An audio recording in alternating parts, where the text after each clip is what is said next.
J'ai débarqué gare du Nord un matin de 1910 comme poussé par le destin. La terre qui avait nourri les racines de mon art était Vitebsk. Mais mon art avait besoin de Paris comme un arbre a besoin d'eau. Il lui fallait quitter sa Russie. Le jeune peintre Marc Chagall le pressentait, Paris pourrait faire éclore sa singularité artistique. La capitale française est une étape particulièrement importante pour les artistes de l'Empire russe en ce début de XXe siècle. Elle est pour eux synonyme de liberté de créer. Chagall, qui est appelé à devenir l'un des grands maîtres de l'art moderne figuratif, n'a que 24 ans quand il peint son premier tableau parisien, L'Atelier. Le portrait de son amour Bella, resté en Russie, s'y détache au centre du mur, tandis qu'au sol, un cadre vide symbolise les interrogations du peintre sur le devenir de son art. Que fera-t-il de la modernité parisienne? Qu'adviendra-t-il des mondes russes et yiddish qui peuplent sa peinture? Commence alors pour Chagall le grand voyage entre art populaire et art moderne, qui entraîne dans son sillage toute une génération d'artistes entre 1910 et 1930.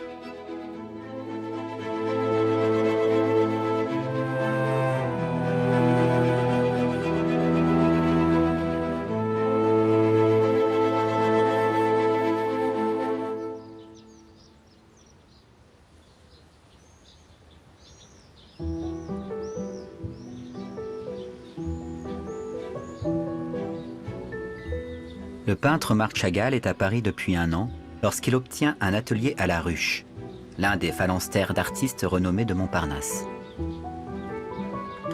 La Ruche. Ainsi nommait-on une centaine d'ateliers entourés d'un petit jardin tout près des abattoirs de Vaugirard.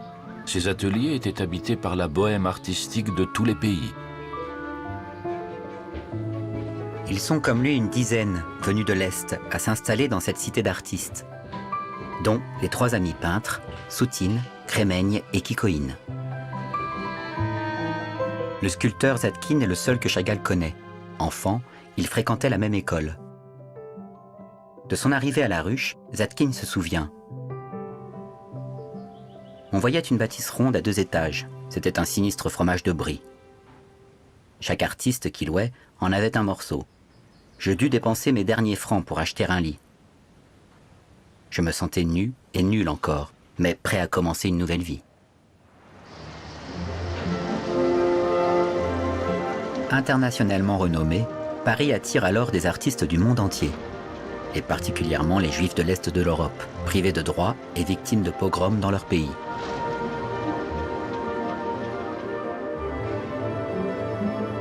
L'un d'eux, le peintre Crémeigne, écrit « À Paris, les Juifs sont des hommes et on peut y peindre en toute liberté. Reste toutefois à surmonter la barrière de la langue pour ces jeunes gens ne parlant que le yiddish et, parfois, le russe.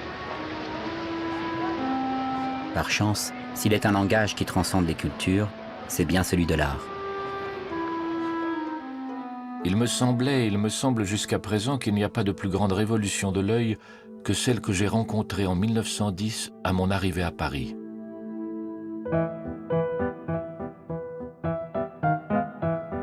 Une avant-garde artistique agite alors le monde de l'art. Créé 5 ans plus tôt par Pablo Picasso et Georges Braque, le cubisme prône déconstruction de l'espace et géométrisation des formes. J'ai admiré les grands cubistes et leur travail m'a inspiré. Mais pour moi, le cubisme limite les possibilités picturales. J'ai besoin de plus de liberté. L'art me semble surtout être un état d'âme.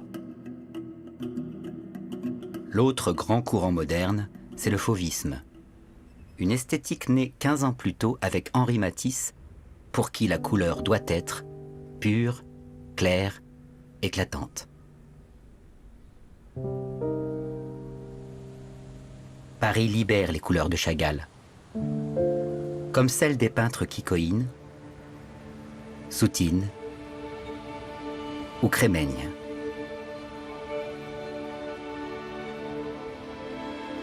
Zadkine est, lui, de ceux qui auront une période cubiste remarquée.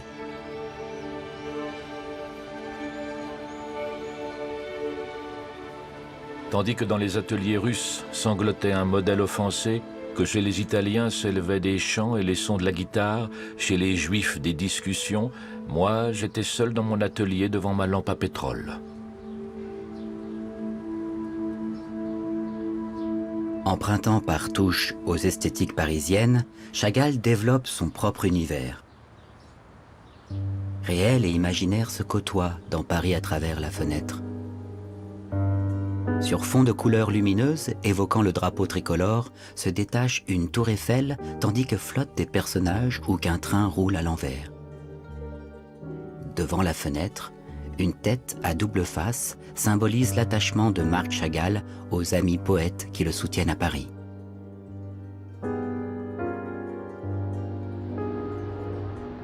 Seule la grande distance qui sépare Paris de ma ville natale m'a retenu d'y revenir immédiatement. Je me suis accroché de toutes mes forces. Aucun courant académique, aucune école des autres villes ne pouvait me donner ce que j'ai mordu et grignoté dans les musées. Paris offre aussi à ces jeunes artistes une liberté soudaine. L'accès sans entrave aux académies des beaux-arts qu'une politique de quotas fixée par les lois anti-juives limite drastiquement en Russie. Mais se tourner vers l'art figuratif, c'est par ailleurs défier l'interdit biblique de la représentation au regard de la tradition juive. Soutine fut d'ailleurs battu dans son enfance pour avoir peint des portraits. Dans la tradition juive, la représentation humaine est interdite. Il est dit « tu ne créeras pas d'idole ». C'est pour ça que dans l'art juif, c'est l'art décoratif et l'artisanat qui prévalent. L'homme n'y est pas représenté. On y voit des animaux, des oiseaux, des formes végétales, qui sont les motifs décoratifs. Entre culture religieuse, milieu familial et statut des Juifs en Russie, rien ne prédisposait cette génération d'artistes à faire partie de ce qu'on appellera bientôt l'école de Paris.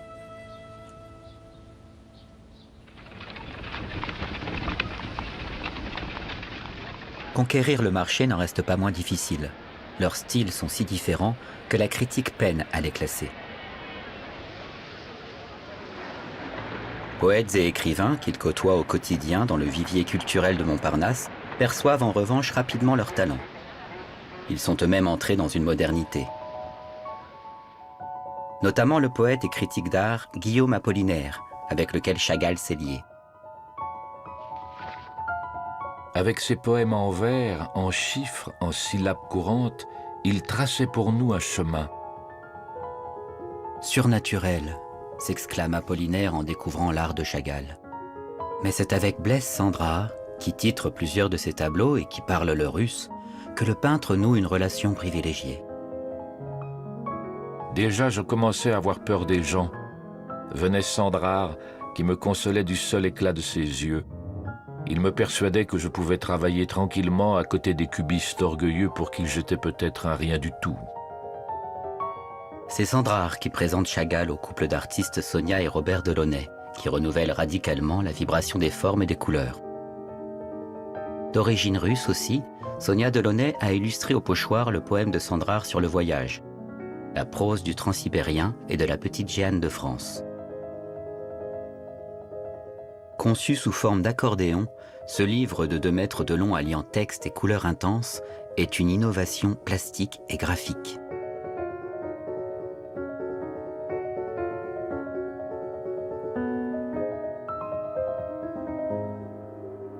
Chagall expérimente en toute liberté.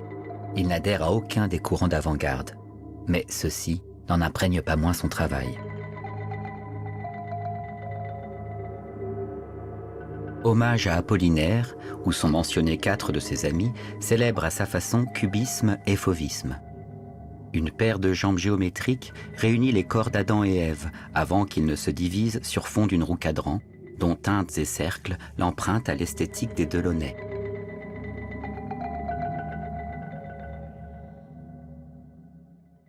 Chaque fois qu'il croise ou qu'il rencontre un mouvement, comme le mouvement cubiste ou les mouvements qu'il a rencontrés des avant-gardes à Paris, il le complète.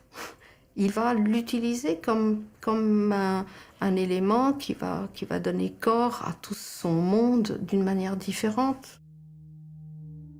Mes sources familières sont restées les mêmes. Je ne suis pas devenu parisien, mais la lumière, cette fois, éclaire de l'intérieur. Elle l'aide à construire.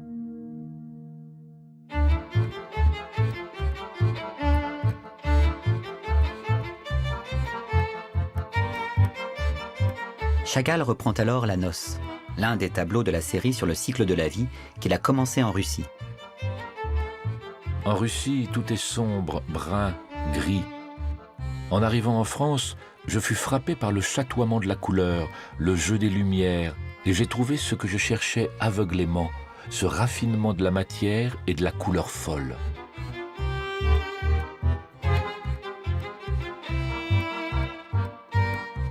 Mené par des musiciens traditionnels, le cortège nuptial, rythmé autour des mariés, se déplace dans un déroulé horizontal. Surmonté de bandes colorées, le tableau est construit comme une partition. Composé de cubes enchâssés, il est ponctué de figures disposées comme des notes de musique.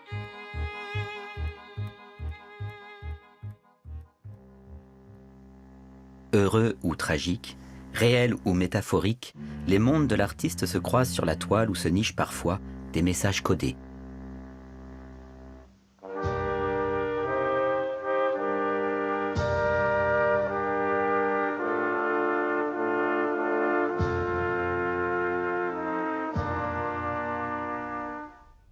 Le mort recèle ainsi ses mystères, et c'est dans les motifs populaires, une enseigne, un balayeur, et la représentation imagée d'expressions yiddish qu'il se décode. En yiddish, une rue désolée se dit Atoitegas, c'est-à-dire une rue morte. Donc de fait, Chagall place au centre de la scène un mort, et sur le toit, il place un violoniste qui est perché, là encore faisant référence à une locution yiddish, Meshuge Arup von Dach, t'es fou, descends du toit. Il place le violoniste sur le toit comme l'artiste au-dessus de la tragédie de la vie.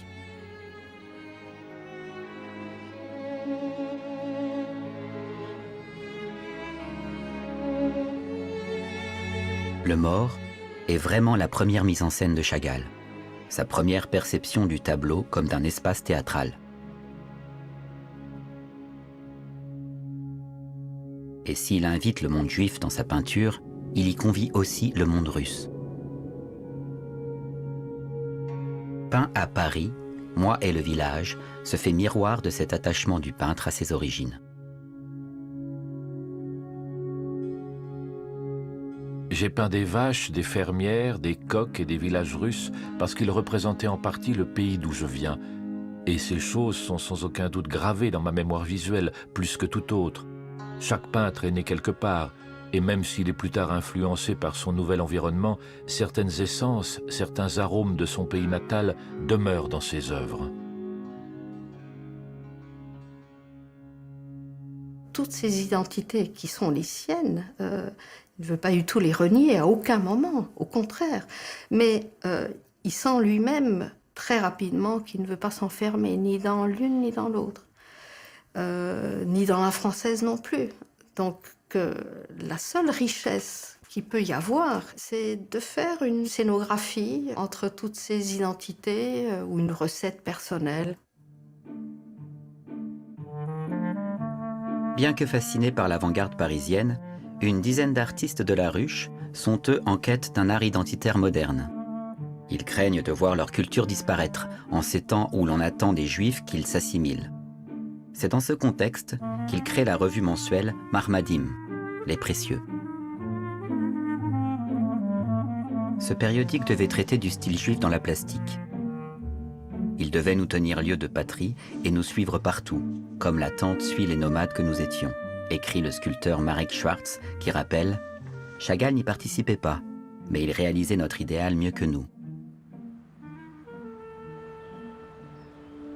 Dans ma chambre à la ruche où je travaillais, j'entendis à travers la cloison 2 voix d'émigrés juifs se disputer. Alors que l'aube se levait dans le ciel de Paris, Je ris des pensées futiles de mes voisins sur le destin de l'art juif. D'accord, vous parlez, et moi, je réaliserai. Même en se sentant isolé, sans avoir de succès à la ruche, sans avoir énormément de contacts, il n'a pas du tout, il s'est pas du tout replié sur ce mouvement en se disant là je vais être solidaire. Il n'a pas passé son temps à Paris pour se consacrer à un univers qu'il connaissait parfaitement bien. Au contraire, il a utilisé le temps pour embrasser des mouvements qu'il n'avait pas eu l'occasion de voir avant, d'entendre.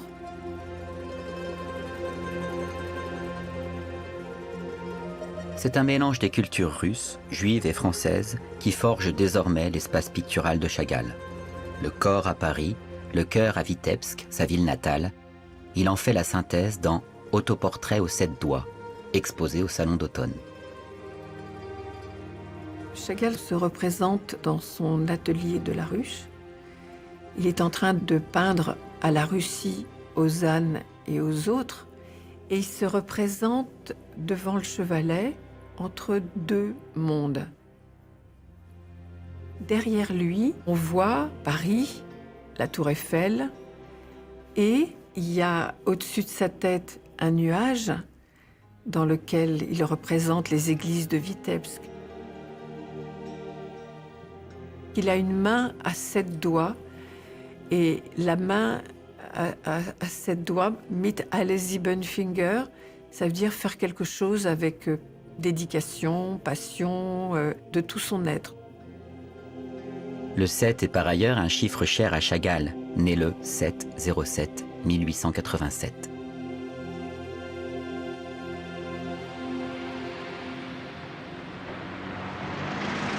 « 1914 et l'éclatement de la Première Guerre mondiale sonne la fin d'une époque.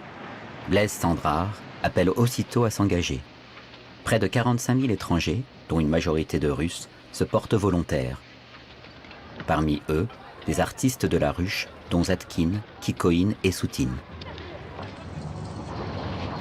Invité 2 mois plus tôt à exposer seul pour la première fois plus de 200 de ses tableaux parisiens à Berlin, Chagall est déjà parti rejoindre sa fiancée Bella Rosenfeld à Vitebsk.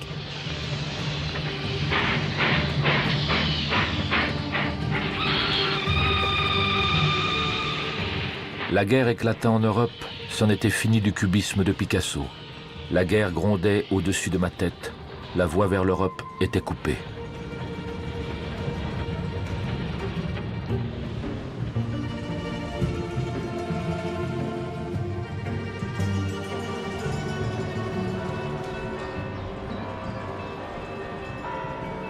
Une ville singulière, malheureuse.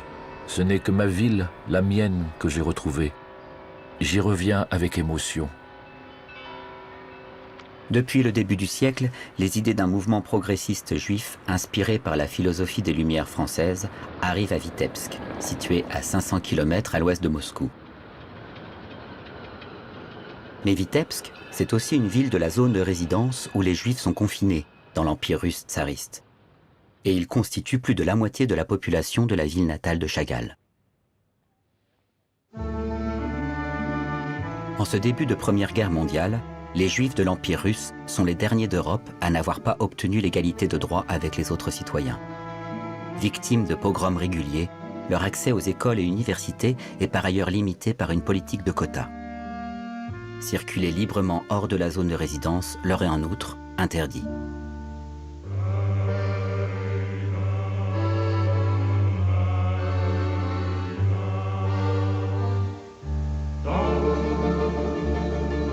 C'est cette réalité que retrouve Chagall après avoir vécu librement à Paris.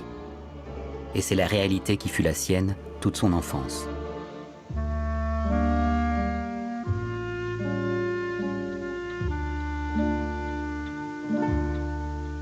Chagall grandit dans une famille modeste et pieuse, où l'on parle en yiddish. Sa mère, qui accompagnera sa vocation de peintre, tient une petite épicerie. Son père est lui commis dans un dépôt de harengs. Il soulevait des tonnes pesantes et mon cœur se crispait. Seule sa figure, tantôt jaune, tantôt claire, adressait de temps en temps un faible sourire. Je voudrais dire que c'est en elle, quelque part, que s'était caché mon talent, que c'est par elle que tout m'était transmis, sauf sa sagesse. Aîné d'une fratrie de 8 enfants, Chagall est admis dans une école communale russe après avoir fréquenté le Heder, l'école religieuse où les écritures sont enseignées aux enfants. C'est à ce monde, sa famille, sa ville, qu'il consacre à son retour à Vitebsk une série de tableaux qu'il appelle ses documents. Je peignais à ma fenêtre. Les toits, les poutres, les clôtures et tout ce qu'il y avait derrière me ravissaient.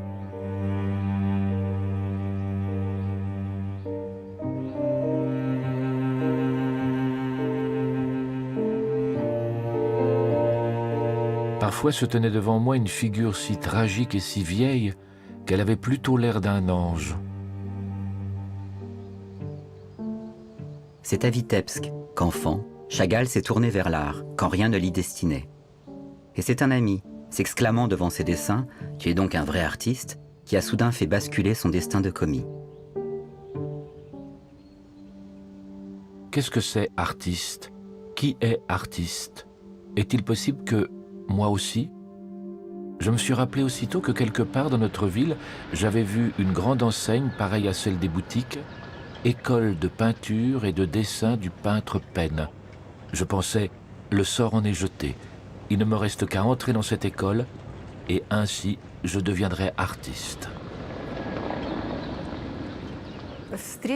La rencontre de Penn a été une rencontre importante dans la vie de Chagall, car à l'époque, en cette fin de 19e, début du 20e siècle, c'était l'unique école d'art de la ville. Et s'il n'y avait pas eu cette école, qui sait quel tournant la vie de Chagall aurait pris? Il aurait peut-être continué à faire des retouches, puis aurait tenu un atelier de photographie. Le peintre Yuri Penn a en effet non seulement ouvert la première école d'art de Biélorussie, mais la première école artistique juive. La création de cette école est doublement exceptionnelle. D'une part, elle doit son ouverture à l'appui inespéré, dans cette Russie antisémite, du gouverneur de Vitebsk. D'autre part, elle offre à tous l'accès aux arts plastiques, traditionnellement proscrits par l'orthodoxie juive.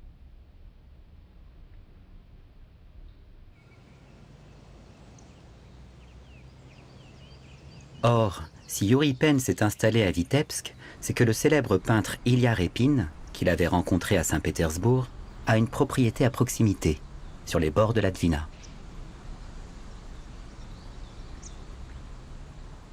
Repin est le grand maître russe d'un mouvement pictural de réalisme social.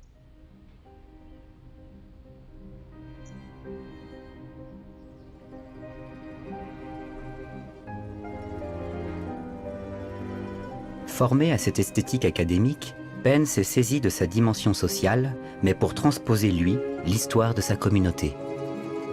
Repin est un représentant de l'art russe, alors que Penn est un représentant de l'art juif. Et ce sont des catégories bien différentes.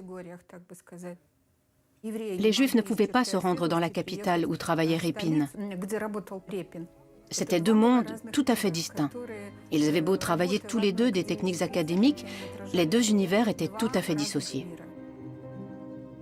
Surnommé le peintre du shtetl, la bourgade juive, Penn transpose la vie quotidienne des petites gens jusqu'au moindre détail.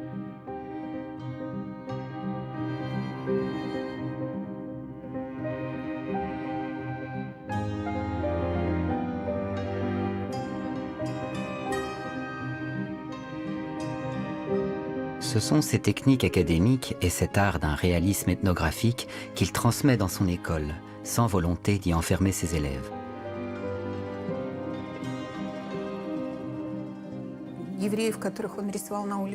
En représentant les Juifs dans les rues de Vitebsk, il sacralisait en quelque sorte leur quotidien. Et cet aspect-là, tous ses élèves y étaient sensibles. Comme c'était pour la plupart des filles et des garçons juifs, ils ont repris et développé son approche, chacun à sa façon. C'est ainsi qu'après avoir acquis les bases de leur esthétique chez Penn, Salomon Youdovin David Jakerson, Lazar Lisitsky et Chagall dessineront leur route vers la modernité. Je sais que plusieurs autres jeunes gens de toute cette province vous doivent également d'avoir tracé leur destin. Vous avez fait grandir toute une génération de peintres juifs.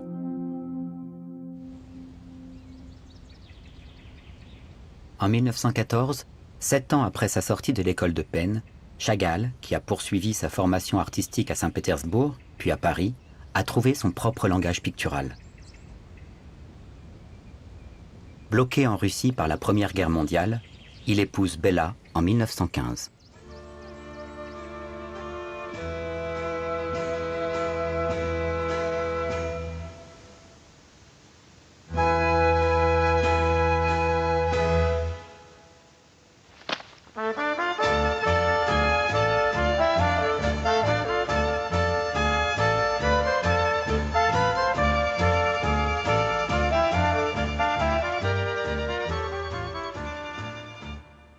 J'ouvrais seulement la fenêtre de ma chambre et l'air bleu, l'amour et les fleurs pénétraient avec elle. Toute vêtue de blanc ou tout en noir, elle survole à travers mes toiles, guidant mon art. Bella, dont il fait son modèle, devient la figure centrale de ses tableaux. Enlacé dans Au-dessus de la ville, le couple survole Vitebsk. Portés par leur amour dans l'anniversaire, ils ne touchent plus terre.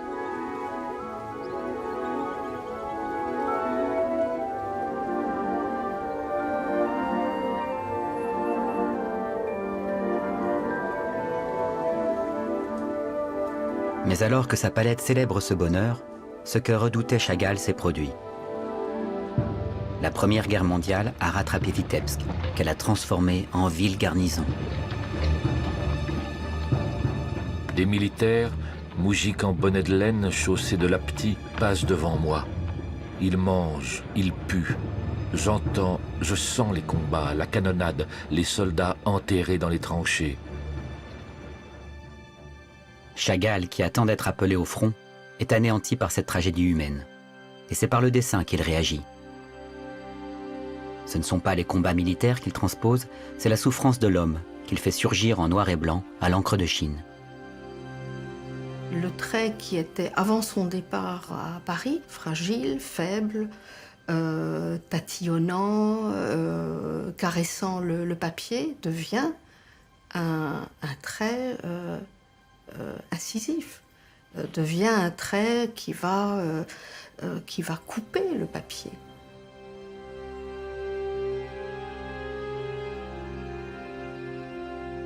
Le noir se déploie d'une manière plus couvrante, profonde, comme si c'est comme s'il ressentait lui-même toute cette douleur. C'est comme si il inhalait lui-même toutes ces horreurs. C'est pas du sang, c'est pas du tout du sang qu'il démontre. Il n'a pas besoin de montrer le rouge du tout.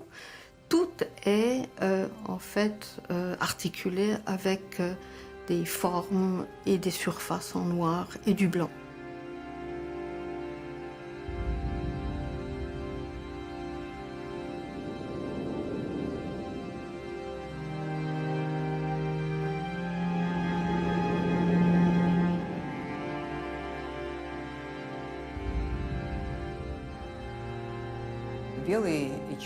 Le noir et le blanc, la confrontation ou la symbiose de ces deux couleurs sont le reflet de la culture juive, tout autant que de la culture orthodoxe russe.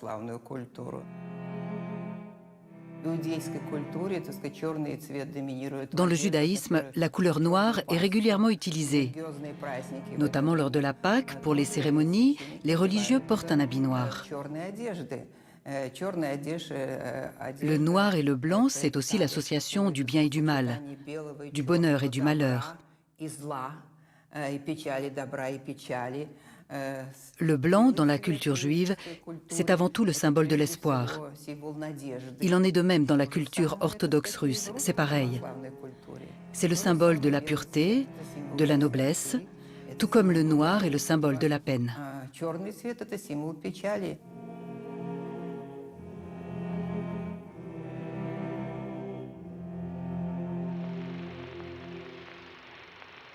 Mobilisé en 1915, Chagall échappe au front. Il travaille dans un bureau militaire quand 200 000 Juifs sont soudain expulsés des régions frontalières.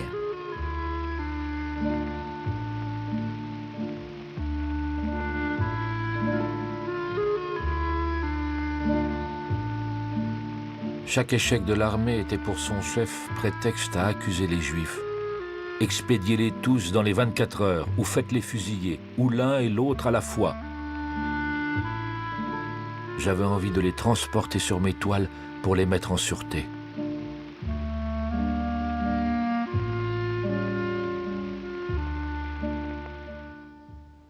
Chagall peint alors le Juif rouge, incarnation du destin d'une communauté perpétuellement menacée.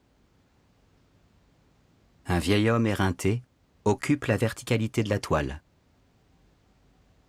Sa main verte, symbolisant la souffrance, sa main blanche, la lumière divine, font comme écho aux citations bibliques sur l'Exode et sur le destin de grandes nations du peuple juif de l'arrière-plan.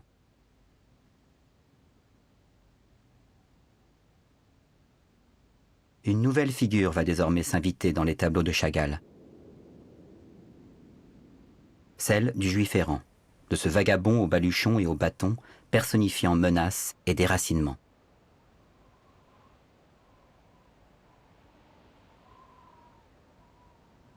C'est aussi le danger qui a incité à la même période l'écrivain Shalom Ansky à organiser des missions ethnographiques dans la zone de résidence.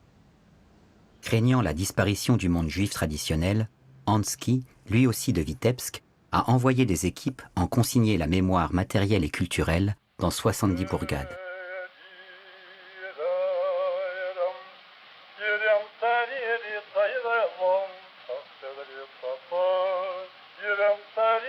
Ansky est de ceux qui y recueillent par questionnaire coutumes et conditions de vie des populations, pendant que sont enregistrés par centaines contes et musiques populaires.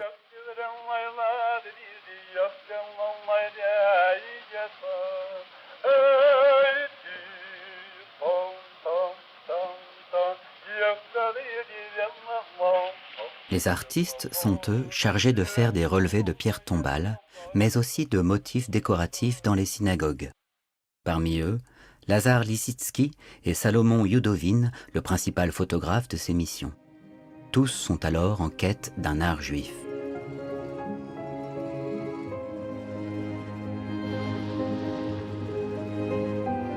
Marqué par ces missions, Yudovin va se singulariser en développant une œuvre graphique portée par l'ethnographie et soucieuse de consigner la mémoire d'une culture en train de disparaître.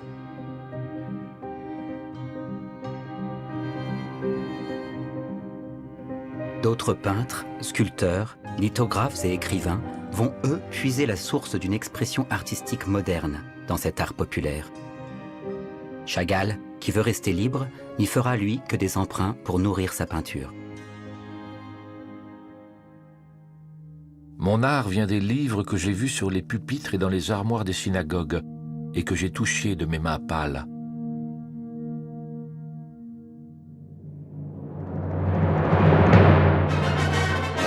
C'est alors qu'en pleine guerre mondiale, en 1917, éclate la révolution russe.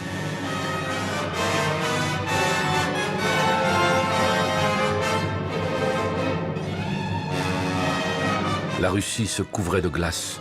Lénine l'a renversé sans dessus dessous comme moi je retourne mes tableaux.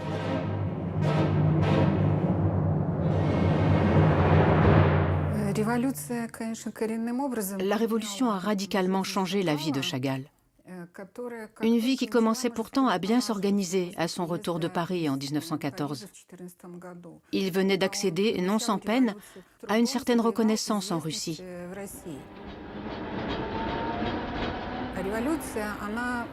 Et la révolution a stoppé ce processus de reconnaissance, car la révolution a généré un vrai bouleversement de la société. Le système des expositions a été chamboulé, l'État a tout pris sous son contrôle. Et Chagall s'est retrouvé dans des conditions sociales tout à fait nouvelles.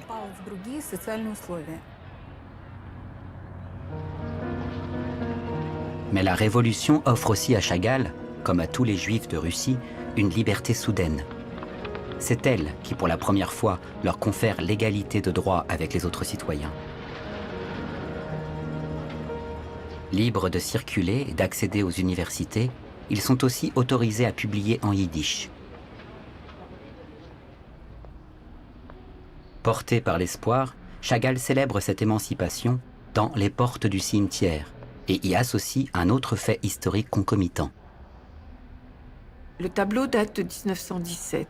1917, c'est à la fois la Révolution qui accorde aux Juifs le statut de citoyen, c'est aussi la date de la déclaration Balfour qui accorde aux Juifs un foyer en Palestine. Et le tableau est vraiment conçu en deux parties. Dans la partie basse, il y a le cimetière qui est extrêmement construit et le ciel est totalement explosif, cubisant, et surtout, il est bleu et blanc comme le drapeau sioniste.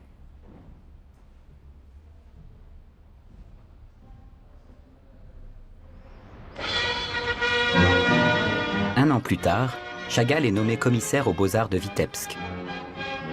Et la première mission qui lui est confiée, c'est de mettre l'art au service des festivités du premier anniversaire de la Révolution.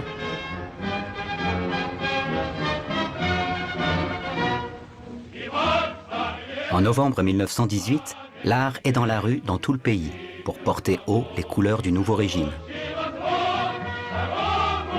Guirlandes, mais aussi affiches et panneaux réalisés à partir d'esquisses de Marc Chagall et de David Jackerson, entre autres, métamorphosent alors les rues de Vitebsk.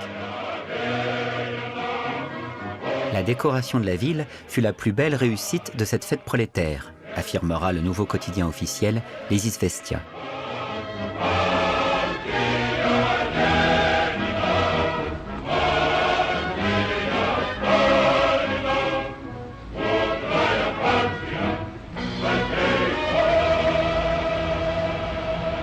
Nous écoutons la voix de notre conscience artistique qui nous dicte nos idées et nos formes, les idées et les formes d'un nouvel art révolutionnaire. Et nous avons le courage de penser que l'avenir nous suit.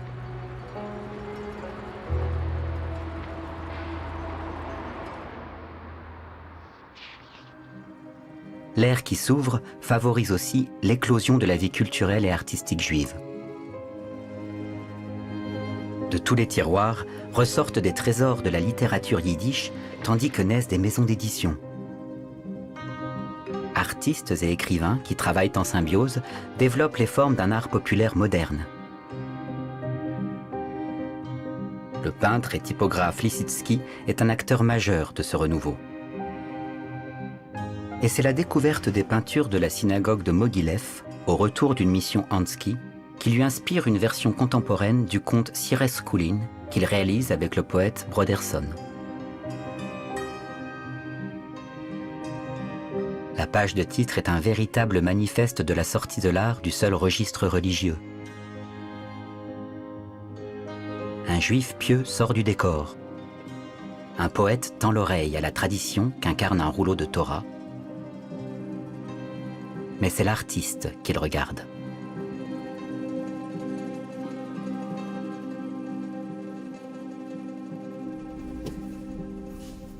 Ce sont les illustrations de Hadgadia, qu'il réalise 2 ans plus tard, qui marquent la bascule de Lissitzky vers la modernité. Cette comptine est une parabole de la libération par Dieu du peuple juif. Et Lissitzky, en la transposant en yiddish, l'adresse au plus grand nombre. Et on voit que la construction est déjà beaucoup plus radicale. L'espace est construit, structuré, coloré, et on arrive à une géométrisation des formes qui est tout à fait nouvelle dans son œuvre.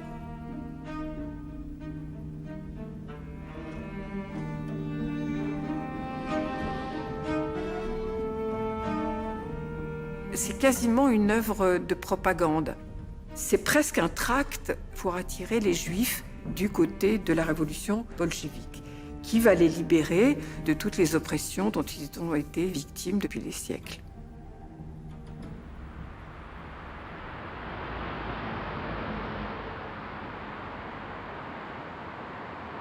Chagall, qui lui aussi illustre des livres, a un autre grand projet pour ouvrir le peuple à l'art et à la révolution. Au lieu de demeurer en paix à peindre mes tableaux, j'ai fondé une école des beaux-arts et je suis devenu son directeur, son président et tout ce que vous voulez.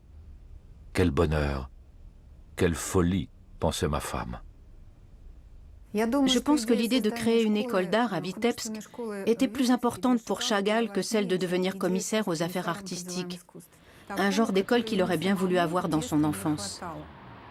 Son ambition était de faire venir enseigner à Vitebsk des peintres renommés de la capitale, et il y est parvenu. Il suffisait que quelqu'un en exprimât le désir, je l'invitais aussitôt à être professeur dans mon école, car je voulais que toutes les tendances de l'art y fussent représentées. Chagall invite aussitôt son ami Lissitsky à rejoindre l'équipe d'enseignants, comme professeur d'architecture et de graphisme. Vera Ermolaeva dirige un atelier cubo-futuriste. David Jackerson, qui avait décoré les rues de Vitebsk pour l'anniversaire de la Révolution, enseigne lui la sculpture. Yuri Penn, l'ancien professeur de Chagall, est de ceux qui donnent des cours de peinture. C'est une rare diversité de courants, du figuratif à l'abstraction, qui est ainsi offerte aux 120 élèves, accueillis dès la première année. Le bonheur de Chagall, en tant que directeur d'école d'art, prendra fin à l'automne 1919, lorsqu'arrive Kazimir Malevich. Un leader incontestable, une personnalité charismatique, qui a inévitablement remis en cause l'autorité de Chagall. Et en à peine quelques mois, son école a changé du tout au tout. Créé 4 ans plus tôt par Malevich, le mouvement suprématiste fait du carré, du cercle, de la croix et du rectangle les formes principales d'un nouvel art pour lequel les peintres doivent rejeter les sujets et les objets s'ils veulent être des peintres purs.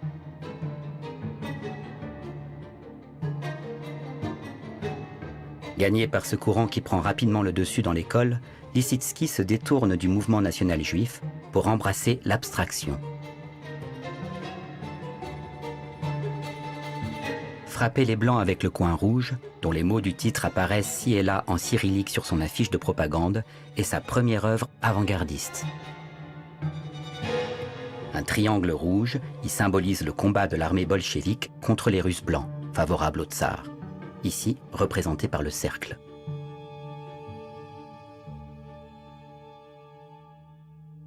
Je leur disais qu'un carré sur la toile est un objet, ni plus ni moins qu'une chaise sur une commode. Ils pensaient que s'ils parvenaient à s'emparer de mon académie et de tous les élèves, un carré noir sur une toile blanche pourrait devenir un symbole de victoire. Une victoire sur quoi? Et dans ce carré noir, sur le fond misérable de la toile, moi je ne voyais pas l'enchantement des couleurs. Juste après Lissitsky, d'autres ont suivi Malevich, Vera Ermolaeva, puis David Jackerson. Et Chagall s'est retrouvé en minorité aux côtés de son professeur Penn. Chagall l'a vécu comme une défaite, non pas sur le plan artistique, parce qu'il ne s'agissait pas de cela, mais au niveau de sa notoriété en tant que leader du collectif. Maintenant, les groupements de tendance sont devenus très nets. La jeunesse autour de Malevich, la jeunesse autour de moi. Tous deux, nous nous précipitons dans l'art de gauche, pourtant nous comprenons très différemment ses buts et ses moyens. Son enseignement jugé dépassé, l'atelier de Chagall se vide au fil des mois. Il en souffre en silence et se sent en outre trahi par Lissitsky.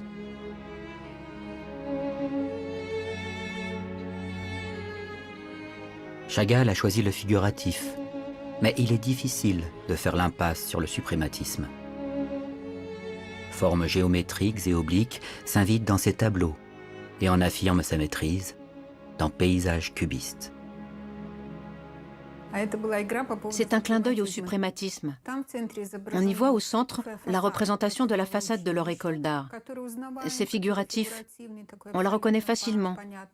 Et tous ces cercles, ces cônes, ces éléments géométriques qui débordent tout autour, c'est la façon que trouve Chagall pour illustrer comment ce suprématisme a envahi l'école.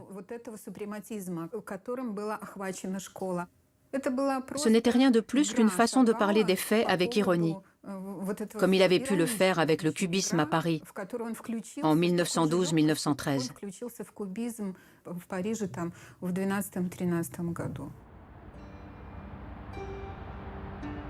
Une nouvelle génération d'artistes naît à Vitebsk, où s'inscrit en ce début de XXe siècle une page de l'histoire de l'avant-garde russe qui marquera mondialement celle de l'art.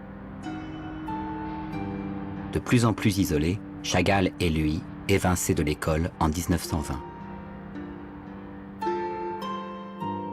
Je ne dirai rien de plus de mes amis et de mes ennemis. Leurs masques sont creusés dans mon cœur comme des bûches de bois. N'ayez pas peur, je ne me souviendrai plus de vous. J'ai quitté la Russie, non pour des raisons politiques, mais pour des raisons artistiques.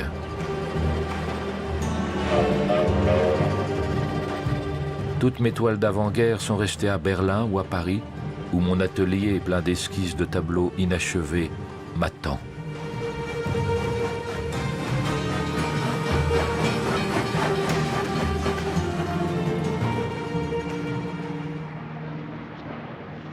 Me voici de nouveau à Paris. Quel air, quel mirage, quelle ivresse.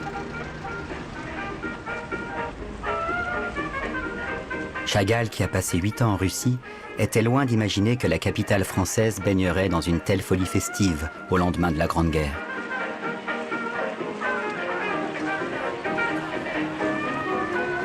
Et Paris a vu naître en outre des courants esthétiques dont il n'a jamais entendu parler, le dadaïsme et le surréalisme. Les temps sont désormais à la fusion des arts. Bien des choses ont aussi changé à Montparnasse. Apollinaire est mort, et Blaise Cendrars est rentré du front amputé d'une main. Zadkine, qui a été grièvement blessé lui aussi, vient d'exposer avec succès 25 dessins au fusain qu'il a réalisés dans les tranchées.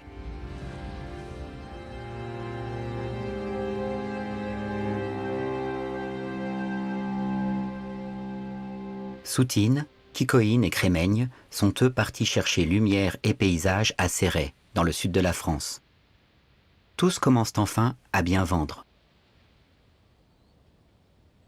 Le talent de Chagall aussi est maintenant reconnu. Et c'est lui que choisit l'éditeur Ambroise Vollard pour illustrer, entre autres, les fables de La Fontaine. Pour les réaliser, Chagall va aller à la campagne. Il va y trouver l'inspiration pour ses illustrations.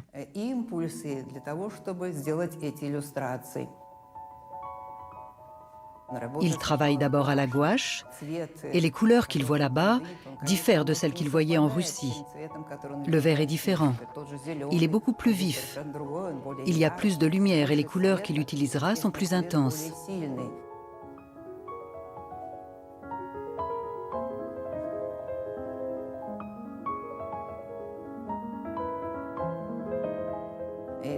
Il observera aussi tous ces animaux qui deviendront les personnages de ses illustrations.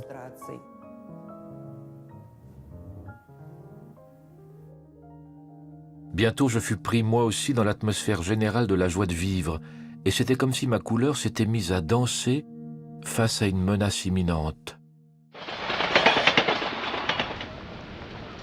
Nationalisme et antisémitisme redoublent en ces lendemains de guerre. C'est bien la première fois dans l'histoire du Salon des Indépendants que les artistes français et étrangers sont exposés séparément en 1925.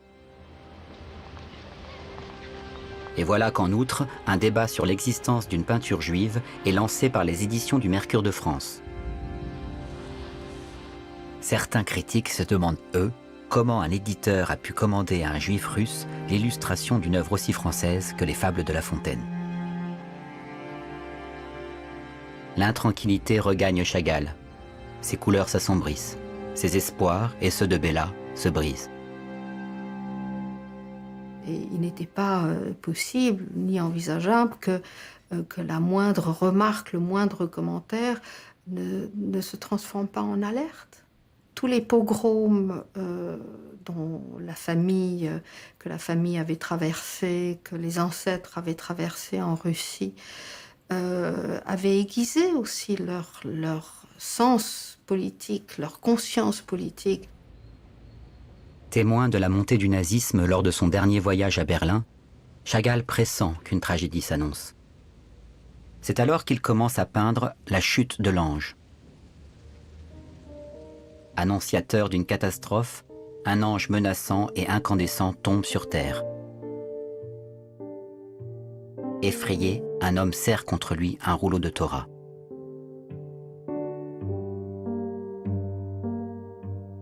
Comme augurant la fin des temps, une horloge tombe elle aussi, tandis qu'un Christ symbolise la souffrance à venir du peuple juif. Chagall, qui a 38 ans, ne s'est encore jamais senti chez lui quelque part. Et cette fois, c'est l'exil que va bientôt lui imposer l'histoire. Seul est mien le pays qui se trouve dans mon âme. J'y entre sans passeport, comme chez moi. Il voit ma tristesse et ma solitude. Il m'endort et me couvre d'une pierre parfumée.